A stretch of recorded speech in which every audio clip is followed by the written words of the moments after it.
Hey there, it's Jennifer. Easter is right around the corner, so let's use Canva to make some printable tags to add to your Easter baskets and gifts.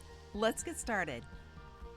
Okay, so the first thing you're going to want to do is go to canva.com and go to your account. If you haven't set up an account, it's free, so I would go ahead and do that so you can follow along with what we're doing today.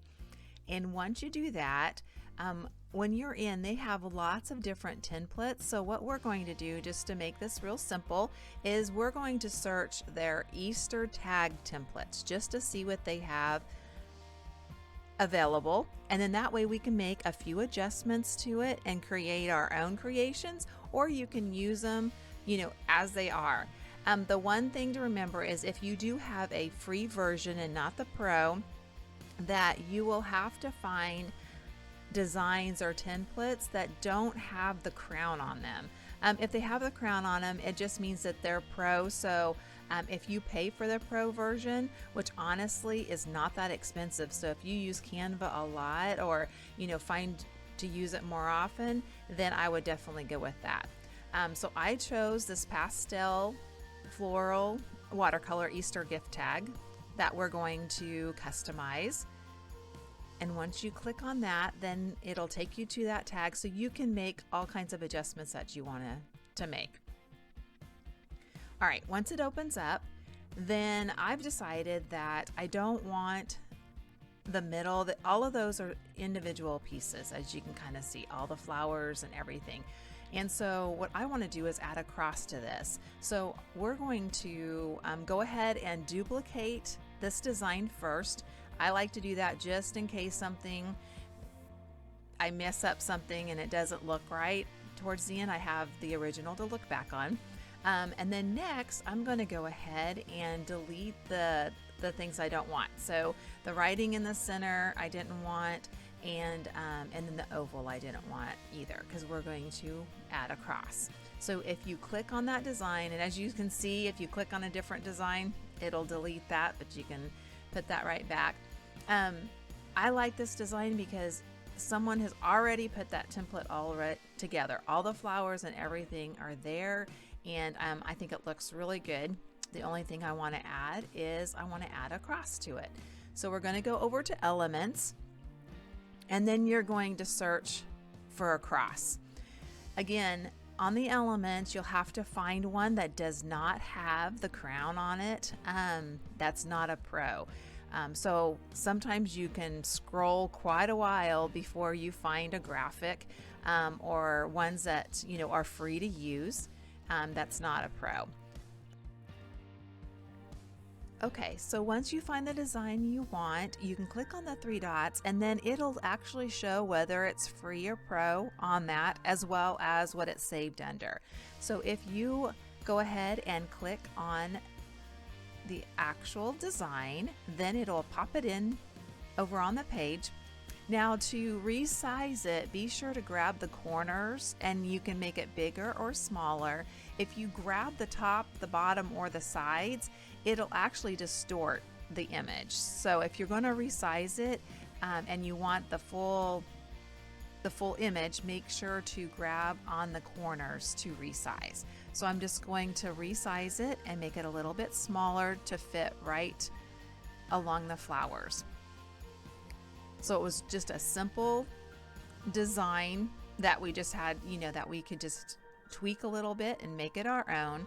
The next thing I want to do is I want to add text on the top.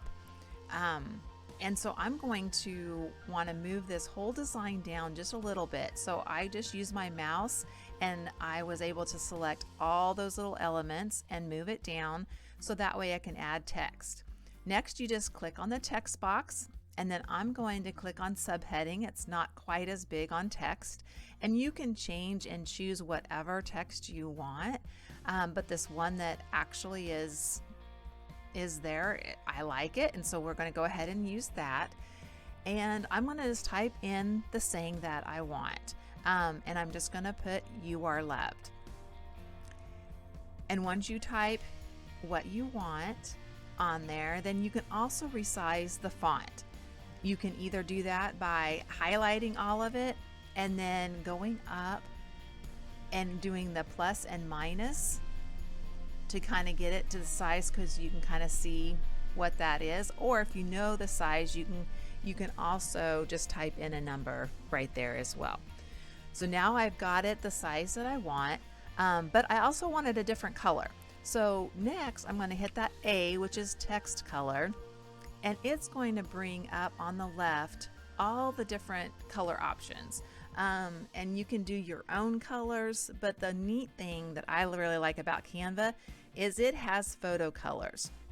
So all those colors that are already in your design are listed there, and so you can choose one of those for your font that you know that's in the design, so it's all cohesive, everything works together. So I'm going to choose a green that I like, that I think will stand out nice, and I think that one will do good. And now that I have the color that I want to round the text. So I want it kind of rounded over the design instead of having it straight across.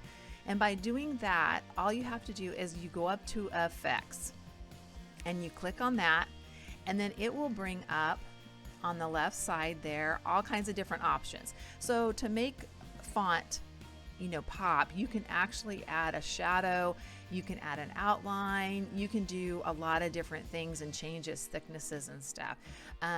But I wanted just to leave it the way it was, and just round it. So if you go down to the bottom, the shape is none, or you can curve it. And as you see, then it curves your font. It was a little too much curved for me, so I want to change it to be not so curved. And so if you just stay in the effects, then you can, on the curve option, you can move that scale, and you can actually change how much that word or that sentence or anything you put in there is going to be curved. Okay, so now that it is curved, I think all of that looks really good, but I want to change the to and the from to the same font as what I use. So I'm just going to go up to the top, and I'm going to select the most recent fonts are right at the top, so it makes it easy just to click on that, and it'll change that to the same font as the top. I think it's a little easier to read. And then I'm going to just move them down. There's some lines in there to write your to and your from, and I'm just going to move those down a little bit to those lines. That's kind of preference on how you like it, or how you want it to look. And so once I've done that, then the design is complete. How simple was that? Isn't that neat? You can change the colors, you can add different flowers. There's so many things that you can do, but this is just a simple way, to use their templates. And as you can see, kind of the before and after of what we did with the design. Now that the design is complete, we need to save it so that we can print it. So what we're going to do is go ahead and delete that page 2. We don't need it anymore unless you want to keep it for some reason. But then you go up to the share button and you go down to download. You click on that, and then it gives you several different options. You can download it as a PDF, a JPEG. The PNG actually is suggested, and it actually saves that design at good quality. Now we're going to need to open up Google Docs. So go to your Google account and arrow down to the Docs. I'm going to show you how to put several of them on one page since these tags are small. So we're going to open up a blank document first, and then when that pulls up, we want to resize it so that way you can see the whole page. So I'm just going to go up, instead of 100%, I'm going to put it 50%. Now we want to change the margins. So we're going to go to File, and then you're going to go down to Page Setup, and I'm going to make sure that it's letter size, but I need to change the margins to 0. That way we have more room to put all the designs. Next, we're going to add a table to it. So we're going to insert table, and we can actually pick how many squares we want in this table. And I know that we can get 9, so I chose 9. Now you click in the first one, and we're going to insert an image. And if you upload that from your computer, then you can insert the image into that square. And once it pulls up, then you can right click and copy, and then paste them into your other ones. But first we need to change the size of the image. So we need to go to Image Options and go to Size. And on this one, we are going to change it, because I know that to get that many to fit on a page, we're going to change it to 2 inches by 3.25 inches. This will allow us to put 9 of them on one page. That way you get plenty of tags all on one page. So once you do that, then we want to center it in that cell. And so we're going to go up to the top and we're going to hit center, and it puts it right in the center. Now we can just right click and copy and then paste it into the other cells. So you just click on the cell and you just paste it, and you do that for all 9 of them there, and it'll actually put them right in the center.